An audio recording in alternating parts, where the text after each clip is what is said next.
sua Bíblia lá em Timóteo, 1 Timóteo,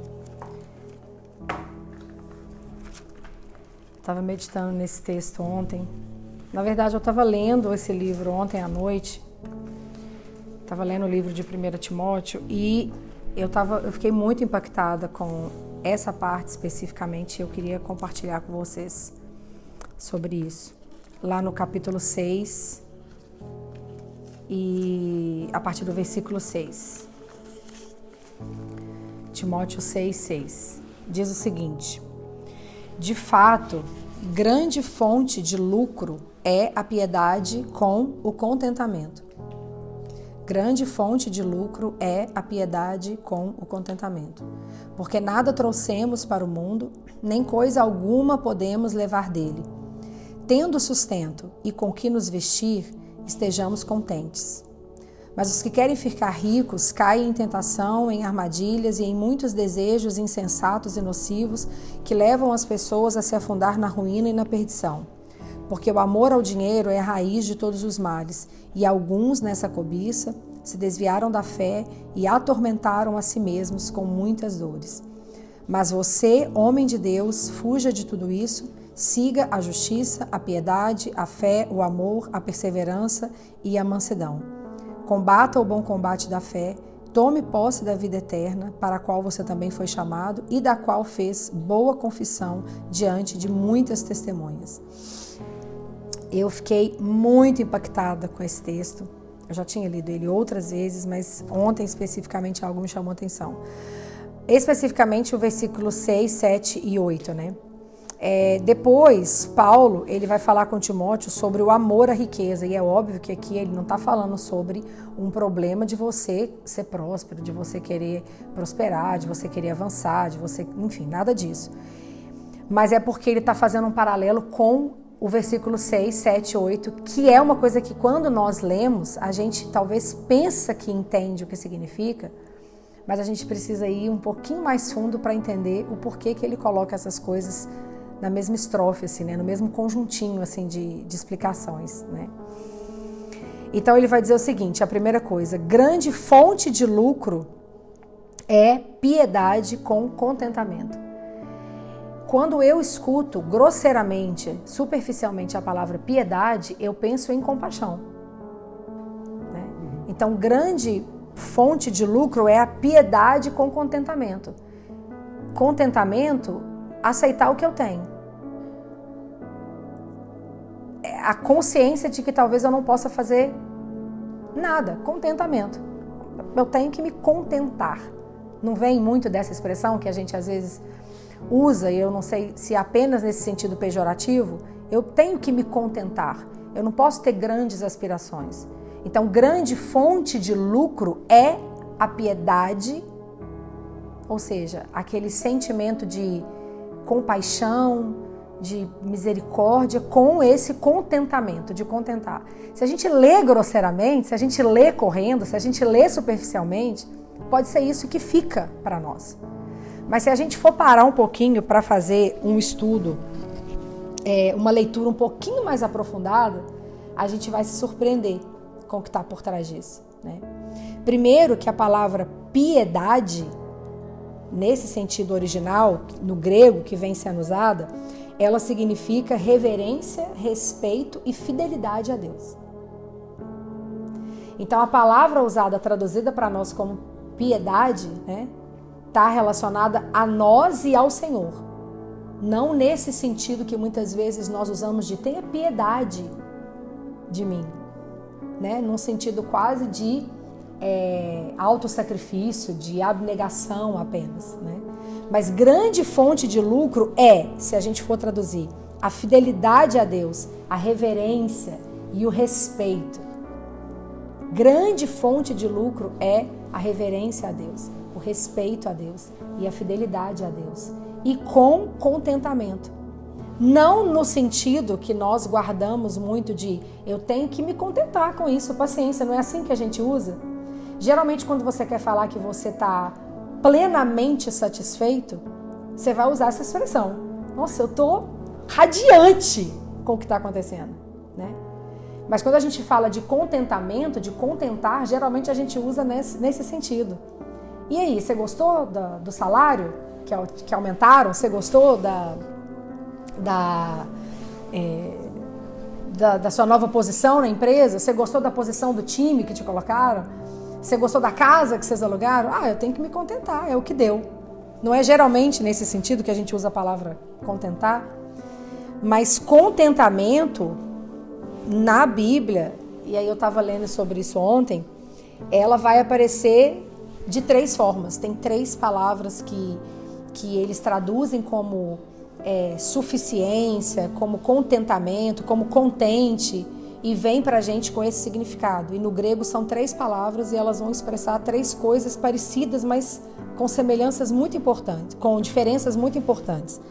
E nesse caso aqui de grande fonte de lucro é a piedade, reverência, respeito e fidelidade a Deus com contentamento, vem no sentido de estar forte, ser totalmente satisfeito e reconhecer que Ele é totalmente suficiente para me suprir. Então não é de eu tenho que me contentar com o que eu tenho.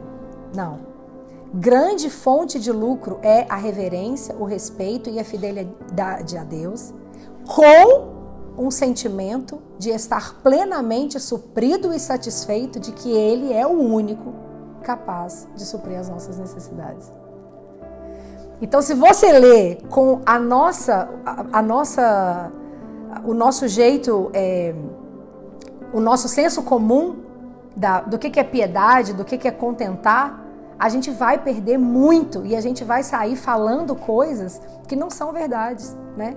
Então, se você conhece alguém que aspira a uma melhor posição na empresa, que se dedica para ser promovido no trabalho, ou que estuda, depois de estudar faz mestrado, depois do mestrado faz um doutorado, depois do doutorado faz um PhD, e é um cristão, talvez você possa escutar alguém aconselhar para essa pessoa, olha, você tem que se contentar, você tem que ter aspirações humildes, porque cuidado com essas aspirações perigosas. Mas o que ele está dizendo é o seguinte: o sentimento de estar plenamente suprido e satisfeito em Deus não tem nada a ver com o fato de desejar crescer e avançar. Porque o que nos torna um idólatra ou alguém que está construindo outros amores no nosso coração é quando nós dividimos o nosso coração em amor com outros ídolos ou com outras coisas. Então, independentemente do que nós temos, independentemente do que nós desejamos, independentemente do que nós estamos alcançando, se o nosso coração tem que ter um sentimento em relação a isso, é o sentimento de contentamento. Não é sinônimo de estagnação. Inclusive no nosso relacionamento com Deus. Entende? Não, para mim tá ótimo, eu já vou ao culto, eu vou na igreja, tá tudo bem. Não, existe mais.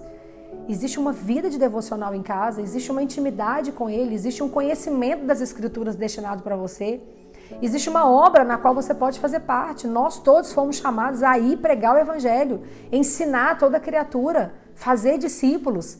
Isso não é uma coisa que se restringe a apenas a alguém que tem um chamado específico, né, como as pessoas gostam de dizer.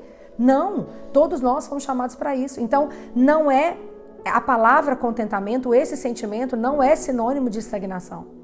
Nós devemos viver uma vida entendendo que se tem um desejo que deve estar presente no nosso coração é o de contentamento. E o contentamento é, independentemente se eu tiver muito ou pouco, se eu for bem sucedido ou não aos meus olhos, eu sei que o meu coração é cheio de contentamento.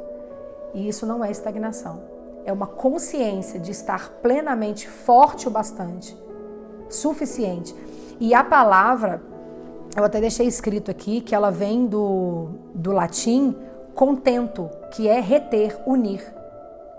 Então, vem muito no sentido de muralha, de força, sabe? Não tem uma expressão, se não me falha a memória, na construção de muro de contenção, isso. É essa ideia de força inabalável, de de reter, de conter, de unir, de fazer barreira, entende? De ser forte o suficiente. O quê? O contentamento, a suficiência, a consciência de que é só Ele e apenas Ele, né, que pode ser capaz de nos suprir. Então vamos ler de novo o texto, com esse entendimento, né? De fato, grande fonte de lucro é a piedade com o contentamento, porque nada trouxemos para o mundo, nem coisa alguma podemos levar dele. Tendo sustento e com que nos vestir, estejamos contentes, ou seja, plenamente satisfeitos. Tendo o que comer e tendo o que vestir, estejamos falsamente alegres. Não, contentes, no sentido de não, eu tenho que me contentar. Eu já tenho roupa, já tenho comida, tá ótimo. Para que eu vou querer mais? Não, não é nesse sentido. Entende? É que se eu tenho o que comer e eu tenho o que vestir, independentemente se é muito ou pouco, independentemente se eu vou ter mais ou não, independentemente se eu vou avançar ou não e trabalhar para poder ser, para deixar um legado para alguém, ou para marcar o meu nome na história, ou para ser relevante na minha geração, não importa. O meu coração é contente. Entende? O meu coração é plenamente convicto e satisfeito de que Ele é a única pessoa capaz de me suprir verdadeiramente.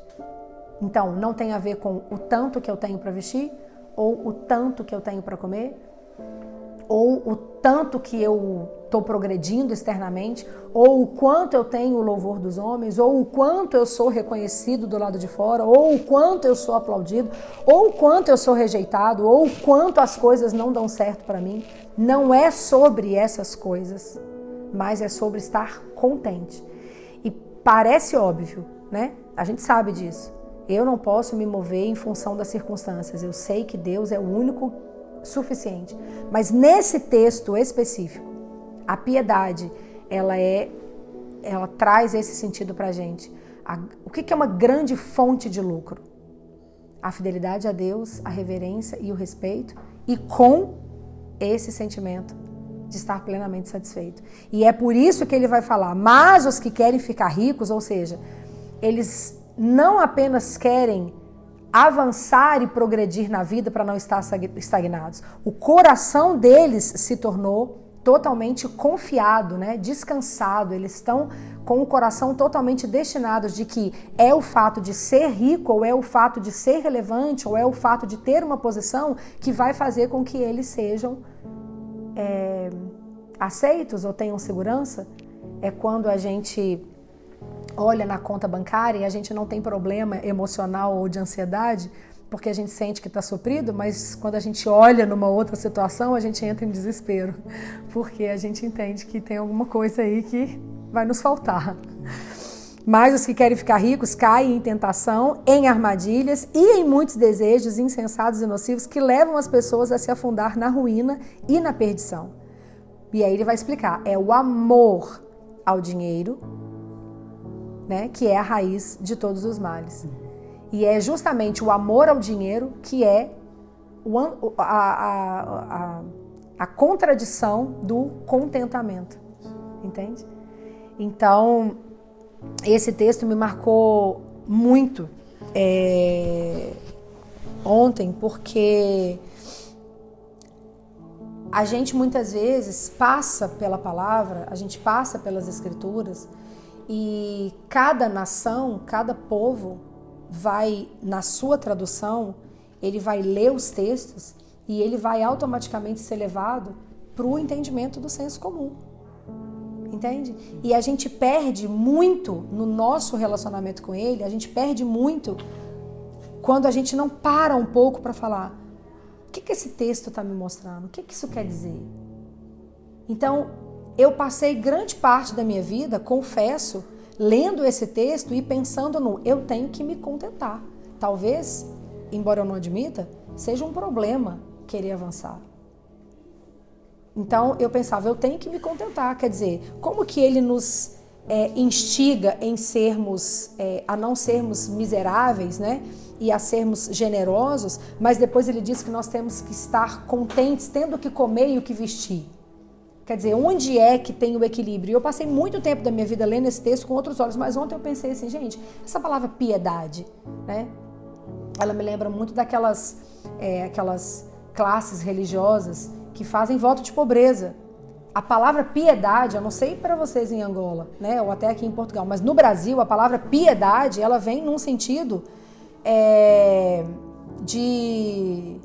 não é nem de compaixão, é de dó, não é? Piedade vem num sentido de humilhação, sabe? Tipo, tem piedade, né? Ela vem nesse sentido. E isso vai fazer toda a diferença na hora de você fazer o entendimento do que é realmente isso. Então, eu tenho pensado muito em como nós construímos o nosso evangelho ao longo de tantos anos, escutando a palavra e não provando a palavra, né? Escutando a palavra e não gastando tempo para examinar as Escrituras. Ouvindo a palavra, reproduzindo a palavra, né? E não gastando tempo para esmiuçar aquilo que está sendo dito. Porque a gente tem que entender que ela não foi escrita no nosso idioma. Então nós temos perda aqui. Toda tradução vai ter perda. Entende? Então a gente tem que gastar esse tempo não só no estudo, né, teórico, mas a gente tem que gastar tempo no nosso quarto, com o coração aberto, para que o próprio Espírito de Deus abra os nossos olhos e nos leve para uma meditação em algo que vai mudar totalmente a nossa forma de pensar. E ao longo dos anos, geralmente é isso que a gente faz. A gente faz uma leitura superficial e a gente não volta naquilo. E a gente começa a reproduzir coisas como a Bíblia diz que o diabo veio para matar, roubar e destruir, né? Coisas como essa. Mas a Bíblia não diz que o diabo veio para matar, roubar e destruir. Ela diz que o falso pastor é que vem. Aquele que entra pela janela, não pela porta, ele está fazendo um paralelo, né? Então, são coisas como essa que a gente tem que começar a observar, sabe? Eu até postei ontem no Instagram sobre a lição do dia, né? Aquele texto, quando o apóstolo Paulo, aqui em Timóteo ainda, ele vai falar com Timóteo, olha, não imponha as mãos precipitadamente sobre alguém, né? Para que você não seja participante do pecado do outro. E durante muito tempo, a gente tem medo de fazer oração com imposição de mãos, né? Para não ser participante do pecado do outro, no sentido de um pecado vai pular para cá, um pecado vai pular para lá, um demônio vai pular para cá, uma retaliação vai pular para cá por causa de uma imposição de mãos e assim vai, né? E nesse texto especificamente, ainda que hajam coisas a serem consideradas sobre a imposição de mãos, transferência, se a gente pegar o exemplo aí de Moisés, quando ele vai impor as mãos, né? E ordenar ali aqueles que vão ser os seus auxiliares e transferir do seu espírito, né? Como a palavra diz, ainda que hajam coisas para serem consideradas sobre isso, esse texto do apóstolo Paulo, ele está falando sobre ordenação. Antigamente, quando você ordenava, e hoje, né, atualmente, você impunha as mãos e ordenava aquela pessoa ao ministério. Então, Paulo está dizendo nesse texto para Timóteo, olha, não faça isso precipitadamente para você não ser participante do pecado do outro. Por quê? Porque se o outro não tiver sido provado com um testemunho idôneo, você está, ao impor as mãos igual a ordenar essa pessoa, você está sendo o quê? Conivente com o pecado dessa pessoa. Então, diante de todo mundo, você está balizando. Balizar não é também isso? Agora eu estou em dúvida. Você está validando, vou usar essa palavra, mas depois eu vou pesquisar isso. Você está validando aquilo que a pessoa está fazendo. Entende? Quer dizer, quem olha de fora pensa, bom, então, se declaradamente ele é uma pessoa que não tem testemunho dos de fora, e a Igara fez isso, então, obviamente, a Igara é conivente, ela sabe e aquilo está certo. Ou a Igara é tão ruim quanto aquela pessoa. É isso que Paulo está dizendo. Então, existem muitas coisas que a gente sai lendo, sai repetindo, que muitas vezes são coisas só de função teórica, como essas, por exemplo, assim, às vezes não vai causar tanta coisa, mas essa especificamente, do que é estar contente, sabe? Eu não sei para vocês, mas saber que grande fonte de lucro, que Paulo está dizendo, olha, grande fonte de lucro é a fidelidade a Deus. Grande fonte de lucro é a reverência a Deus. Grande fonte de lucro é o respeito a Deus. Com um sentimento de que Ele é único, exclusivamente, Ele apenas, capaz de suprir todas as nossas necessidades, independentemente das circunstâncias. Por quê? Porque Ele é essa força de contenção.